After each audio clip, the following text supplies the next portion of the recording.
जय हिंद दोस्तों, मैं कुणाल आपका स्वागत करता हूं। यह हमारी इकोनॉमिक्स के सीरीज का 5वां वीडियो है और आज का टॉपिक है आर्थिक दर्शन भाग 2, जिसके अंतर्गत हम लोग पूंजीवाद का अध्ययन करेंगे।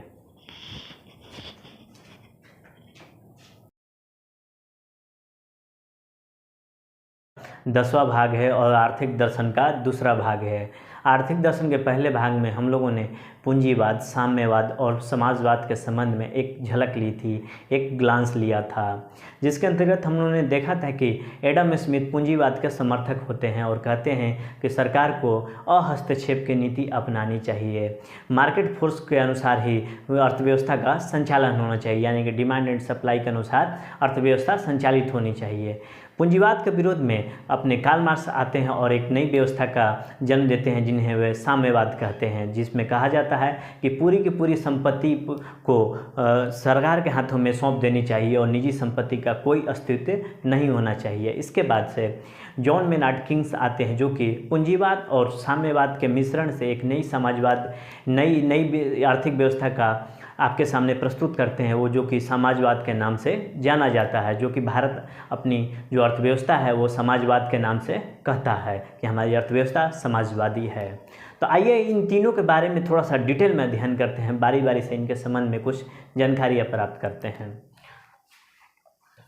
आर्थिक दर्शन के अंदर पूंजीवाद, साम्यवाद और समाजवाद आता है। पूंजीवाद के विरोध में ये दोनों दर्शन आए हुए थे, ठीक है, ये दोनों दर्शन पूंजीवाद के विरोध में आए हुए थे। आगे चल के हम लोग बारी बारी से इनके संबंध में अध्ययन करेंगे। तो सबसे पहले पूंजीवाद के संबंध में देखते हैं इसकी शुरुआती समझ कैसी होती है, समझ डेवलप करते हैं पूंजीवाद के संबंध में, जिसे इंग्लिश में कैपिटलिज्म कहते हैं।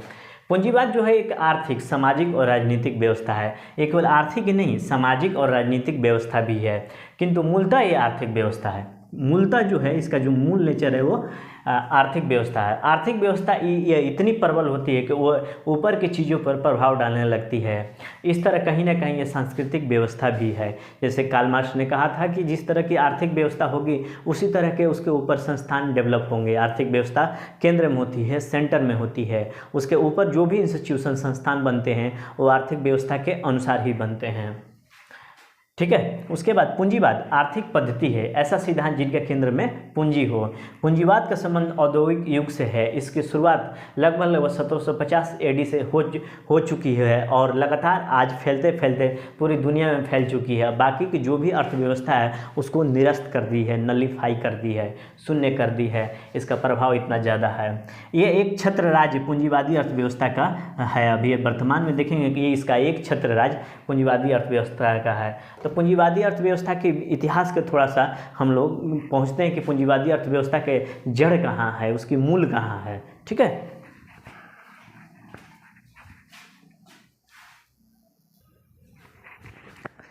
पूंजीवाद की जड़ों को तलाशे तो हम लोग इसकी जड़ें औद्योगिक युग से मानते हैं। हालांकि वाणिज्यवाद के दौरान ही पूंजीवाद का उदय की शुरुआत हो चुकी थी, लेकिन इसके मुख्य केंद्र में औद्योगिक क्रांति रहती है। मशीन उत्पादन कर रही है, औद्योगिक क्रांति के दौरान मशीन उत्पादन कर रही है, मशीनों ने उत्पादन के स्वरूप को बदल दिए हैं। इस तरह हम देखेंगे कि जो पूंजीवाद है औद्योगिक युग से जुड़ा हुआ वाद है। पूंजीवाद के अपने कुछ फिक्स चरित्र होते हैं, आगे चल के हम लोग देखेंगे। जैसे कि हम लोग अब इसकी शुरुआत को देखें तो 16वीं शताब्दी में समुद्री मार्ग की खोज होने लगी थी। समुद्री मार्ग की खोज होने पर पूंजीवाद संस्थागत यानी इंस्टीट्यूशनल रूप लेने लगा था। 1750 एडी के आसपास औद्योगिक क्रांति की शुरुआत होती है और ये 1850 एडी तक जबरदस्त रूप से आर्थिक और व्यापारिक क्षेत्रों में क्रांतिकारी परिवर्तन लाती है। इस परिवर्तन के केंद्र में मशीनें रही है। 1750 एडी में एडम स्मिथ आते हैं और 1776 में इनकी एक पुस्तक आती है, द वेल्थ ऑफ नेशन, राज्य की संपत्ति आती है, जिसमें अहस्तक्षेप, लेसेस फेयर की नीति अपनाने को कहते हैं, यानी कि राज्य को आर्थिक व्यापारिक मामलों में कोई हस्तक्षेप नहीं करना चाहिए। इसे प्राकृतिक अधिकार के सिद्धांत से जोड़ दिया गया, क्योंकि प्रकृति में जो भी चीज़ें उगती हैं वो ये विकास करती है, बिना हस्तक्षेप के उगती हैं। अगर प्रकृति में हम लोग अगर उसमें हस्तक्षेप करेंगे तो वृद्धि तीव्र नहीं होगी, रुक जाएगी, और अगर हस्तक्षेप करते हैं तो वृद्धि बाधित होगी, उसकी गति भी रुक जाएगी। अगर अहस्तक्षेप की नीति अपनाते हैं तो जो भी प्रकृति में जो चीज़ों का विकास होता है वो तीव्र गति से होगा, नेचुरल ढंग से होगा, यानी कि प्राकृतिक ढंग से होगा। इसलिए राज्य व्यापारिक क्षेत्रों को मुक्त छोड़ दे, इसलिए राज्य चाहता है कि व्यापारिक क्षेत्रों को मुक्त छोड़ दे। ऐसा करने से उत्पादन अधिक होगा और जो उत्पादित वस्तुएं होगी उसकी प्राइस कम हो जाएगी। इसे कहते हैं अहस्तक्षेप की नीति। अहस्तक्षेप की नीति से क्या होगा कि उत्पादन बढ़ जाएगा, उत्पादन बढ़ने से क्या हो जाएगा, ढेर सारी वस्तुएं हो जाएगी तो वस्तुओं का दाम गिर जाएगा और इसे ही कहा जाएगा वेलफेयर स्टेट, कल्याणकारी राज्य का निर्माण होगा। एडम स्मिथ ने पूंजीवाद शब्द का प्रयोग नहीं किया था, परंतु अहस्तक्षेप की नीति ने पूंजीवाद व्यवस्था को जन्म दिया था। राज्य हस्तक्षेप नहीं करेगा, मतलब क्या करेगा कि खुली प्रतियोगिता छोड़ देगा कि कीमत, उद्योग, मजदूरी जो भी बेचना होगा वो स्वतंत्र रूप से होगा। राज्य उस पर कोई हस्तक्षेप नहीं करेगा, कोई इन चीज़ों का निर्धारण नहीं करेगा। जो बाजार है प्राकृतिक रूप से डेवलप होगा, यानी कि बाजार शक्तियाँ अपने आप काम करती है, बाजार कीमतें स्वयं निर्धारित होती है, अर्थव्यवस्था की स्वतंत्र शक्तियों के अनुसार कीमतें निर्धारित होगी। अब हम लोग जो अभी उदारीकरण की बात करते हैं, एलपीजी जो 1990 के दौरान आता है, लिबरलाइजेशन जिसे उदारीकरण, जो पूंजीवाद के सिद्धांत पर ही काम करता है, यानी कि मार्केट फोर्स के अनुसार ही काम करता है, यानी कि खुले बाजार की नीति पर काम करता है, यानी कि प्रतिस्पर्धात्मक यानी कंपटीशन वाला जो मार्केट है उस पर काम करता है। जो 1990 का दौर रहा है उसे हम लोग नो एडम स्मिथ की दौर को कह सकते हैं। एडम स्मिथ तो 1750 के दौरान थे, लेकिन जैसे ही उदारीकरण आता है उसे हम लोग नो एडम स्मिथ का दौर कहा जा सकता है।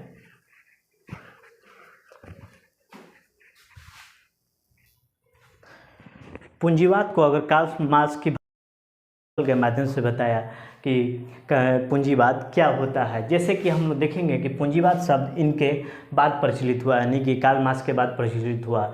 जो पूंजीपति या उद्योगपति हैं वस्तुओं का उत्पादन करते हैं मजदूरों के माध्यम से। यहाँ पर एक्स मजदूर के रूप में हैं जो कि वस्तुओं का उत्पादन करते हैं और जो ये अपने पूंजीपति उद्योगपति है बाजार में बेचते हैं। मान लिया कि वाई पूंजीपति है और एक्स मजदूर है, वाई 100 रुपये में जो वस्तु उत्पादित हुई है उसको बेचता है, तो उसके बाद क्या होता है, बेचने के बाद एक्स को मजदूरी उतना ही मिलेगा जिसमें वो जीवित रह सके, यानी कि एक्स को 10 रुपये की मजदूरी देता है जिसमें वो एक्स यानी कि मजदूर अपना जीवन निर्वहन कर सके। एक्स ने 100 रुपये का उत्पादन करके दिया, बदले में वाई ने इसे 10 रुपये दिया, 90 रुपये का लाभ पूंजीपति अपने पास रख लेता है। तो जो ये उद्योगपति हैं या पूंजीपति है ये मजदूरों का शोषण कर रहे हैं, ऐसा कार्ल मार्क्स ने कहा। यानी कि जो 90 रुपये जो इसने लाभ कमाया उद्योगपति ने, यानी जो सरप्लस है, अधिशेष मूल्य हैं, इसे पूंजीवाद की संज्ञा दी।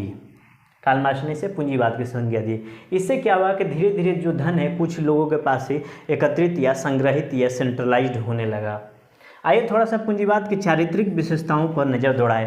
तो इसमें पहला अपना आता है उत्पादन के साधन पर निजी स्वामित्व, जबकि जब साम्यवाद और समाजवाद आगे पढ़ेंगे तो उत्पादन के साधनों पर समाज का स्वामित्व होगा।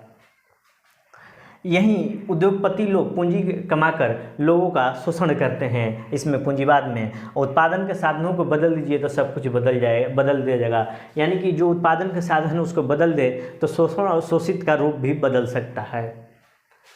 दूसरा, बाजार स्वतंत्र होगा। पूंजीवाद में बाजार स्वतंत्र होगा, उत्पादन को बेचने के लिए बाजार चाहिए और मूल्य निर्धारण और वितरण जो भी होगा वो स्वतंत्र होगा। तीसरा होगा पूंजीवादी व्यवस्था का लाभ पर आधारित व्यवस्था है। जो पूंजीवादी व्यवस्था है लाभ पर आधारित व्यवस्था है, इसलिए यह एक सफल व्यवस्था है। लाभ प्रेरणा का काम करती है, लेकिन जब यह महत्वाकांक्षा में बदल जाती है तो शोषण का रूप ले लेती है। ये प्रेरणा मार्क्सवादी सिद्धांत के अनुसार शोषण का रूप ले लेती है। लाभ अधिक होगा तो तकनीकी विकास भी होता चला जाएगा और स्वतंत्र बाजार होगा। स्वतंत्र बाजार होगा तो उसके बाद क्या होगा कि जो भी मार्केट फोर्स होगा वही प्राइस का निर्धारण करेगा, यानी कि प्रतिस्पर्धी मूल्य बाजार में आ जाएंगे, जिससे क्या होगा कि प्राइस गिरेगी और आर्थिक रूप से जो भी कमजोर वर्ग हैं, व्यक्ति हैं, वो चीज़ों का उपभोग कर पाएंगे। लाभ की प्रेरणा पूंजीवादी राष्ट्र को, या ये जो इसके अंदर पूंजीवादी व्यवस्था में जो लाभ की प्रेरणा है पूंजीवादी राष्ट्रों को बहुत ज़्यादा आर्थिक रूप से सुदृढ़ बना दी और वे विकसित राष्ट्र होते चले गए, जबकि समाजवादी और साम्यवादी राष्ट्र उतने विकसित नहीं हुए। निजी लाभ या निजी पूंजी के अंतर्गत जमीन, शेयर और सोना अस्तित्व में आने लगा। ये संपत्ति का रूप ले लिया और ये पूंजी आगे चल के लिक्विडिटी की मात्रा बढ़ाने में मदद की। अभी और देखते हैं।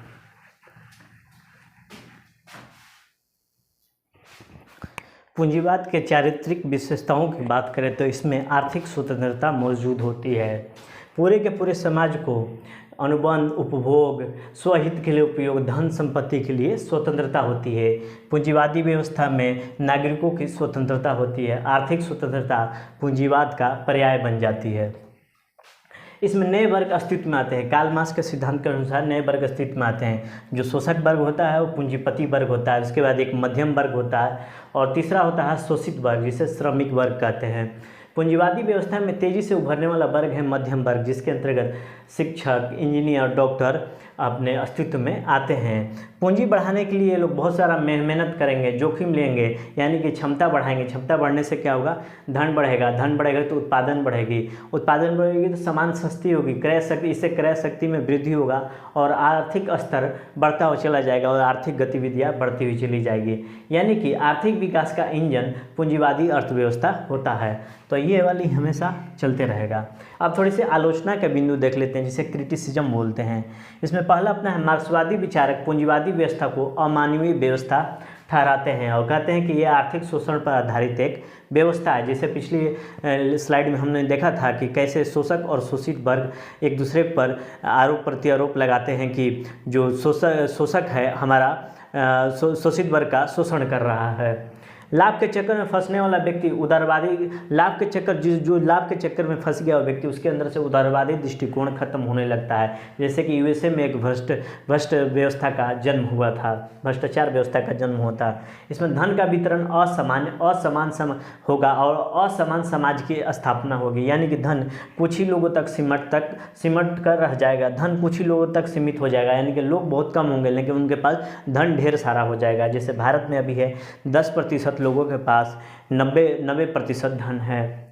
समाज में हमेशा आक्रोश और असंतोष व्याप्त रहेगा। समाज जो रहेगा अंदर ही अंदर विद्रोह के भाव से जलता भुनता रहेगा, गुस्से का भाव रहेगा और यही गुस्सा आगे चलकर विद्रोह का रूप ले लेगा। कानून व्यवस्था बाधित होती रहेगी। जो आक्रोश और असंतोष है वो अपराध का जन्म देगा। यानी कि पूंजीवादी अर्थव्यवस्था के उसके ड्रॉबैक के रूप में अपराध को जन्म को हम लोग जान सकते हैं। देखें तो ये जो पूंजीवाद है आर्थिक अपराधी व्यवस्था को जन्म देती है। जो अपराध होता है उसको जन्म देती है, यानी कि अपराध को जन्म देती है। जिनका पेट नहीं भरता है, जिनकी आवश्यकताएं पूरी नहीं होती, वो आपराधिक गतिविधियों में लग जाते हैं। पूंजीवादी देशों में माफिया गिरोह, आपराधिक गिरोह धीरे धीरे बनने लगते हैं, क्योंकि धन कमाने के लिए गिरोह बनाना जरूरी हो जाता है। धन जो होता है नशे एवं पागलपन का रूप धीरे धीरे ले लेता है पूंजीवादी व्यवस्था में। पूंजीवादी व्यवस्था में जो राजनेता होते हैं वो शासन नहीं करते हैं, राजनेता के बजाय पूंजीपति शासन करते हैं। क्योंकि ये जो पूंजीपति हैं स्टेट यानी राज्य को धन उपलब्ध कराते हैं और अपने अनुसार, अपनी सहूलियत, अपने अनुकूल के अनुसार राजनेताओं से पॉलिसी का निर्माण करवाते हैं। तो इस तरह से हम कह सकते हैं कि पूंजीवादी व्यवस्था में शासन राजनेता के बजाय पूंजीपति करते हैं।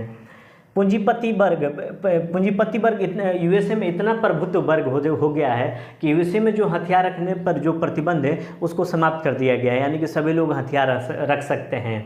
यानी कि इससे क्या होगा कि हथियार रखने से समाज में आपराधिक गतिविधियाँ बढ़ रही है। जो हथियार के जो लॉबी या गुट है समाज पर, जो उसका प्रभुत्व है, राजनेताओं पर प्रभुत्व है, वो राजनेताओं को या राज्य को पैसा देकर अपने खिलाफ जो भी हथियारों के खिलाफ जो भी अध्यादेश आता है उसे निरस्त कर देता है। यानी कि एक चीज़ और होता है यूएसए में कि कार बनाने वाली जो कंपनियां हैं वो राजनेताओं को पैसे दे देकर वो अपने खिलाफ कुछ भी अनुकूल और प्रतिकूल नीतियां नहीं बनने देते हैं और जो सार्वजनिक परिवहन है वो शुरू नहीं होने देते हैं। राज्य एवं जनहित इसमें बिल्कुल शून्य हो जाता है। जो कि पूंजीवादी व्यवस्था में राज्य एवं जनहित जो होता है बिल्कुल शून्य हो जाता है। बिल्कुल नहीं, मतलब मान के चलिए शून्य हो जाता है। पूंजीपति अपने हित साधते रहते हैं। यानी तंत्र धीरे धीरे भ्रष्ट होने लगता है। इससे भ्रष्ट नेता और नौकरशाह पैदा लेते हैं। पूंजीवाद ज़्यादा से ज़्यादा वस्तु पैदा कर रहा है। पैदा करने से क्या हो रहा है कि उपभोग बढ़ रहा है और उपभोग बढ़ने से और उत्पादन बढ़ रहा है। इससे क्या हो रहा है, उपभोक्ता वर्ग या उपभोगवादी प्रवृत्ति बढ़ते चली जा रही है। उपभोक्तावादी प्रवृत्ति या समाज बढ़ने के एक स्वरूप को हम देखें तो बहुत सारे हमारे होर्डिंग्स में देखेंगे विज्ञापन लगा हुआ है या ऐड आते रहते हैं, क्रेडिट कार्ड, ये सभी उपभोक्तावादी समाज का निर्माण कर रहा है। उपभोक्तावाद सामाजिक असंतोष को जन्म दे देता है, क्योंकि ये हमारी सामाजिक और सांस्कृतिक समस्याओं को भी उत्पन्न करता है। पूंजीवादी अर्थव्यवस्था के जब संकट उत्पन्न हुआ, ये तो रहा मतलब उसके ड्रॉबैक के रूप में, लेकिन जब इस पर भी तो कोई ना कोई, इस पर समय के साथ इस पर भी तो गिरावट आएगी, इसकी चेहरा भी तो विकृत होगा पूंजीवादी अर्थव्यवस्था का। जब पूंजीवादी अर्थव्यवस्था पर संकट आया तो किन्स ने कहा कि कैपिटलिज्म यानी पूंजीवाद को बने रहना है तो सोशल वेलफेयर का काम करना पड़ेगा, यानी कि जन कल्याण का काम करना पड़ेगा। इसके फलस्वरूप वृद्धा पेंशन, विकलांगों के लिए अलग व्यवस्था, विधवा पेंशन, ये सब सारी चीज़ें मार्केट में आए जो उस पूंजीवादी व्यवस्था में सबसे निचले स्तर पे हैं, जिनको लाभ की स्थिति नहीं होती है। आर्थिक महामंदी ग्रेट डिप्रेशन 1929 में आया था, हम लोग पढ़ेंगे स्पेशल लेक्चर में। तो अमेरिका के जो राष्ट्रपति थे रूजवेल्ट, सोशल वेलफेयर इन्होंने शुरू किया था। इससे क्या हुआ कि जन कल्याण के शुरू होने से क्या होता है, लोगों के हाथ में पैसा आएगी, पैसा आएगा तो वो चीज़ों का खरीदारी करेंगे, और खरीदारी करेंगे उपभोग करेंगे, उससे उत्पादन बढ़ेगा और उद्योग चल पड़ेंगे और अर्थव्यवस्था पटरी पर लौटेगी और दौड़ने लगेगी। तो जन कल्याण जो भी है एक तरह से सरकार और पूंजीपति दोनों लोग करते हैं। जैसे कि बिल गेट फाउंडेशन और वॉरेन बफेट फाउंडेशन आप लोगों ने सुना होगा, जो कि एजुकेशन, हेल्थ तथा अन्य क्षेत्रों में अपना योगदान करते हैं सोशल वेलफेयर के अंतर्गत। भारत सरकार भी CSR social corporate social responsibility Bharat सरकार ने घोषित किया है कि आप लोग जितने भी पूंजीपति हैं CSR के अंतर्गत जन कल्याण करें, यानी कि कॉर्पोरेट सोशल रिस्पॉन्सिबिलिटी के अंतर्गत सोशल वेलफेयर करें, यानी कि जन कल्याण करें। यानी कि इसका मतलब क्या होगा, CSR के अंतर्गत क्या होता है कि जितनी भी उद्योगों की कमाई होती है उसका एक निश्चित हिस्सा, कमाई का निश्चित प्रतिशत समाज कल्याण में उपयोग में लाया जाता है। अब ये रही अपनी पूंजीवादी अर्थव्यवस्था। पूंजीवादी व्यवस्था के जस्ट इसके अपोजिट में साम्यवाद आता है, साम्यवादी व्यवस्था, और उसके बाद इन दोनों का पूंजीवाद और साम्यवाद के मिश्रण के फलस्वरूप समाजवाद आता है। तो इसको कल हम लोग एक सेपरेट लेक्चर में साम्यवाद और समाजवाद का अध्ययन करेंगे, क्योंकि लेक्चर का लेंथ बड़ा हो जाएगा तो थोड़ा सा बोरियत महसूस होगा। ठीक है, तो आज भर के लिए इतना ही। आपके सहयोग के लिए धन्यवाद। नमस्कार, जय हिंद।